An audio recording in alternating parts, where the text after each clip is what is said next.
পরিষ্কার হয়ে যাবে। হাদিসে আসছে জমিন চকচক করবে, জমিটা পরিষ্কার হয়ে চকচক করতে থাকে। এরপরে কারণ ওই ভাইরাস তো ধুইতে হবে না, ভাইরাসকে ধুয়ে সাফ করতে হবে। তারপরে ঈসা আলাইহিস সালামের সময়ে বলা হচ্ছে, তার সময়ে একটা ডালিম দেখেছেন কিনা, আনার ডালিম, এই ডালিমের যে খোসা হয় না, এই ডালিমের খোসার নিচে একটা পুরো পরিবার আশ্রয় নিতে পারবে। কি বুঝলেন? এত বড় বড় ফল হবে, এত বরকত হবে জমিনের মধ্যে।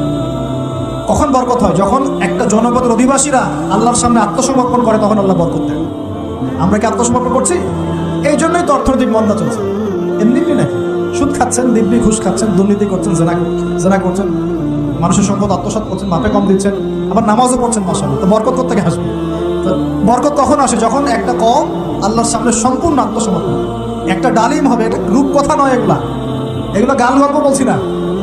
এই প্রতিটা কথা আল্লাহ পাকের ওহী থেকে আসছে, এর একটা কথা মিথ্যা হবে না ইনশাআল্লাহ তাআলা। বিশ্ববাসীরা দেখবে একটা ডালিমের নিচে একটা পরিবার আশ্রয় নিতে পারবে। এত স্পেসিফিকলি বলা হয়েছে হাদিসগুলোতে। নবী সাল্লাল্লাহু আলাইহি ওয়াসাল্লাম বলেছেন যে 10 জন ঘোড়সওয়ার, কয়জন ঘোড়সওয়ার? 10 জন ঘোড়সওয়ার বের হবে ইমাম মাহদীর সময়, যারা খোঁজ নিতে যাবে যে দেখি দাজ্জাল বের হয়েছে কিনা। ঘোড়ায় করে খোঁজ নিতে যাবে, দেখি দাজ্জাল বের হয়েছে কিনা। ওই 10, নবীজি বলছেন আমি ওই 10 জনের নামও জানি, ওদের বাবার নামও জানি। এত স্পেসিফিক জ্ঞান দেওয়া হয়েছে আল্লাহর পক্ষ থেকে নবী সাল্লাল্লাহু আলাইহি ওয়াসাল্লাম। তার হাদিস থেকে বলছি, ডালিমের নিচে পরিবার আশ্রয় নিতে পারে।